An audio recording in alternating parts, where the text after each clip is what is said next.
नमस्कार. संजय गांधी ही आधार अनुदान योजना या योजनेअंतर्गत जे पात्र दिव्यांग लाभार्थी आहेत, विधवा महिला, ज्येष्ठ नागरिक, आजारी व्यक्ती, त्याचबरोबर श्रावण बाळ, निवृत्ती वेतन योजनेचे लाभार्थी, असे योजनेचे जे सगळे लाभार्थी आहेत, अजूनही एकच प्रश्न त्यांच्या मनामध्ये आहे की किती दिवस अशा पद्धतीने लाभार्थ्यांचा जो हप्ता आहे हा उशिरा देण्यात येणार आहे. लाभार्थ्यांसाठी त्यांना मिळणारा जो लाभ आहे त्यांच्यासाठी अत्यंत महत्त्वाचा असतो, कारण त्यांची जी महिन्याभराची त्यांचे जे सगळे गोष्ट आहेत, त्यांचा जो उदरनिर्वाह आहे हा सगळा त्यावर अवलंबून असतो, कारण निराधार बांधवांसाठी हे महत्त्वाचं असतं. मात्र त्याच वेळेला शासनाकडून लाडकी बहीण योजनेसाठीचा जो निधी आहे हा पुरवला जातो, मंजूर केला जातो. मात्र शासनामार्फत निराधार बांधवांकडे दुर्लक्ष हे केलं जात आहे. तर असं किती दिवस होणार आहे असा निराधार बांधवांचा प्रश्न आहे. अजूनही पाहू शकता आजची 23 तारीख, निराधार बांधवांना अजूनही हप्त्याबाबत कोणतीही अपडेट नाहीये. तर त्याबाबत तुम्ही कुठे चौकशी करू शकता, यामध्ये हेल्पलाईन नंबर आहे, त्याचबरोबर तांत्रिक कारणासाठी कशा पद्धतीने मदत मागितली जाऊ शकते, त्याचबरोबर तुमच्या कागदपत्रांच्या अपलोड संदर्भात काही प्रॉब्लेम समस्या असल्यास ते कुठे निराकरण केले जाऊ शकतं, याबाबत आपण आजच्या व्हिडिओमध्ये जाणून घेणार आहोत. त्याचबरोबर व्हिडिओचा सगळ्यात महत्त्वाचा मोठा जो उद्देश आहे, आपण पाहू शकता दररोज अशा पद्धतीचा अपडेट घेत असतो. आपण पाहिलं तर सकाळी म्हणजे दररोज जे अपडेट आहे दुपारपर्यंत संध्याकाळपर्यंत शासन निर्णयाची अधिकृत वेबसाईट तुमच्यासाठी चेक करत असतो, जेणेकरून जर शासन निर्णय किंवा निराधार योजनेअंतर्गत जर काही नवीन अपडेट आली असेल तर तुमच्यापर्यंत पोहोचवण्यासाठी सगळ्यात अगोदर ती माहिती तुमच्यापर्यंत देण्यासाठी आमची ही धडपड असते. आणि यासाठीच मराठी बिग गाईड युट्यूब चॅनलला जर तुम्ही नवीन असाल तर सबस्क्राईब करून घ्या.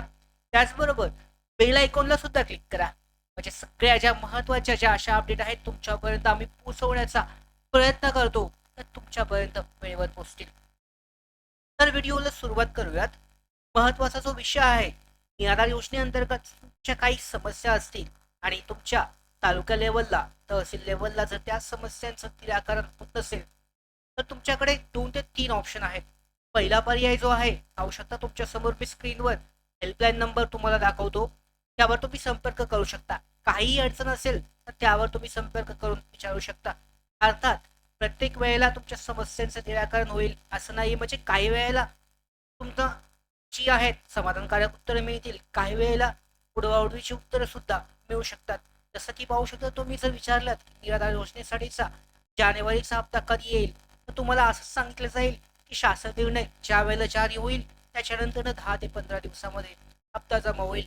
तर असंच ठरलेलं उत्तर दिलं जाईल. त्याच वेळेला जर तुम्ही तुमच्या कागदपत्रांसंदर्भात चौकशी केली त्यावेळेला कदाचित चांगलं उत्तर सुद्धा मिळू शकतं. त्याचबरोबर जे काही नवीन निराधार बांधव असतील, म्हणजे टेक्निकली ॲडव्हान्स असतील, त्यांना माहीत असेल तर मेल आय डी सुद्धा आहे, त्यावर तुम्ही चौकशी करू शकता. यासाठी पहिल्यांदा स्क्रीनवर मी तुम्हाला ते दाखवतो. या ठिकाणी पाहू शकता हेल्पलाईन नंबर आहेत इथे. या योजनेसाठी हेल्पलाईन नंबर जो आहे, संपर्क क्रमांक, त्यावर हेल्पलाईन नंबरवर कॉल केला जाऊ शकतो. यासाठीच उपलब्ध आहे त्या ठिकाणी.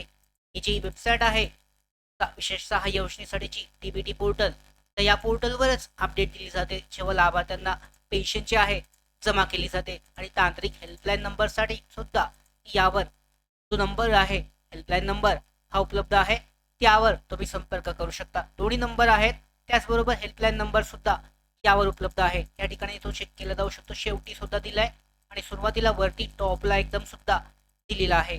मी टेलिग्राम चॅनलला त्याचबरोबर डिस्क्रिप्शन बॉक्समध्ये सुद्धा तो हेल्पलाईन नंबर तुमच्यासाठी शेअर करेन, म्हणजे तुम्ही चेक करू शकता. या ठिकाणी आहे तांत्रिक सहाय्यासाठीचा हेल्पलाईन नंबर. हा नंबर आहे. सोमवार ते शुक्रवार 9:30 ते 6च्या दरम्यान संपर्क केला जाऊ शकतो. आता तिसरा जो ऑप्शन आहे तो सुद्धा आपण जाणून घेऊयात. तिसरा पर्याय कोणता आहे? दोन्ही ठिकाणी तुम्हाला उत्तर मिळालं नाही, निराधार शाखेमध्ये सुद्धा तुमच्या प्रश्नांची समाधानकारक उत्तरं मिळाली नाही, तर आपले सरकार पोर्टल जे आहे त्या पोर्टलवरून तुम्ही ग्रीव्हियन्स जो आहे तुमचा तक्रार जे आहे नोंदवू शकता. या पद्धतीचा ऑप्शन उपलब्ध आहे आणि त्याची तात्काळ नोंद घेतली जाऊन वरच्या लेवलवरून तहसील लेवलला संपर्क करून त्यांना ती सांगितलं जातं की त्यांची जी तक्रार आहे ती पूर्णपणे निराकरण करून घ्या. तर या पद्धतीने लवकरात लवकर तुमचा प्रॉब्लेम समस्या सॉल्व्ह केली जाते. तर अशा पद्धतीचे हे ऑप्शन आहेत. त्याचबरोबर तुमचा जो हप्ता आहे जानेवारी महिन्यासाठीचा हा लेट का होत आहे, जवळजवळ काही लाभार्थ्यांना याबाबतची माहिती असेल. पाहू शकता शासनाच्या सध्याच्या विविध यामध्ये स्थानिक स्वराज्य संस्थांच्या निवडणुकीचा जो कार्यक्रम आहे या कारणामुळे या गोष्टीला लेट होत आहे असं सांगितले जात आहे. मात्र तरी सुद्धा एक प्रश्न या ठिकाणी निर्माण होतो.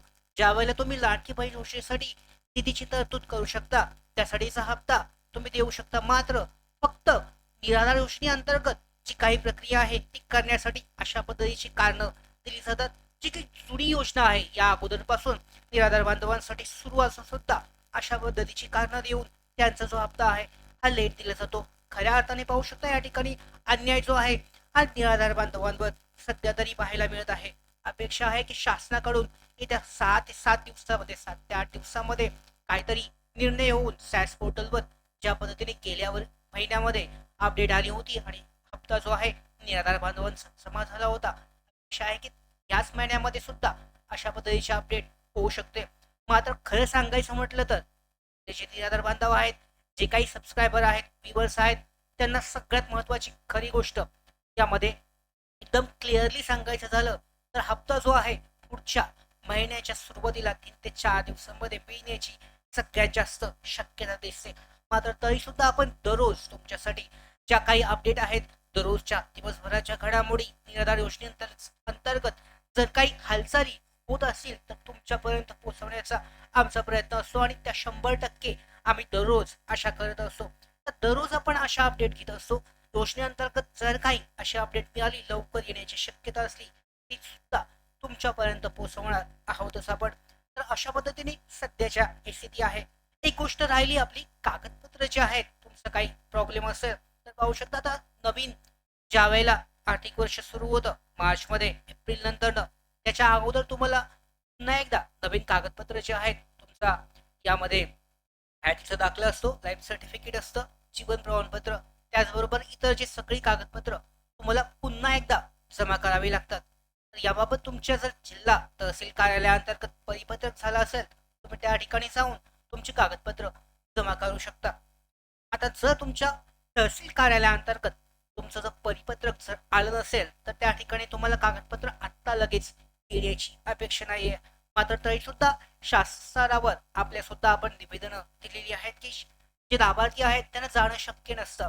काही लाभार्थी जे आहेत अपंगत्व असलेले लाभार्थी असतील किंवा आजारी व्यक्ती असतील किंवा यामध्ये लाभ घेणारे जे वृद्ध नागरिक आहेत त्यांच्यासाठी त्या ठिकाणी जाणं वेळोवेळी शक्य नसतं. काय होतं, प्रत्येक वेळेला एक 4 ते 5 वेळा कागदपत्र जमा करून सुद्धा लाभार्थ्यांचा जो प्रॉब्लेम आहे, समस्या सॉल्व्ह होत नाही, त्यांना हप्ता येत नाही, तरी सुद्धा केवायसीचा प्रॉब्लेम सांगितला जातो. अशा वेळेला सगळ्या लाभार्थ्यांना तहसील कार्यालय किंवा त्या ठिकाणी आज जाऊन त्या कागदपत्र देणं किंवा सगळी केवायसी करणं शक्य होत नाही. तर यासाठीच शासनाने पोर्टलवर जे सॅस पोर्टल अगोदरच अवेलेबल आहे त्या पोर्टलवरच त्यांना ऑप्शन देण्यात यावा. निदान फक्त जे दिव्यांग आहेत 80% पेक्षा जास्त असतील किंवा यामध्ये वृद्ध नागरिक असतील, आजारी व्यक्ती असतील, ज्यांना जाणं शक्य होत नाही, फक्त त्यांना तरी त्या पोर्टलवर जो ऑप्शन आहे विकल्प देण्यात यावा, जेणेकरून ते त्यांचे कागदपत्र ऑनलाईन घर बसल्या अपलोड करू शकतात.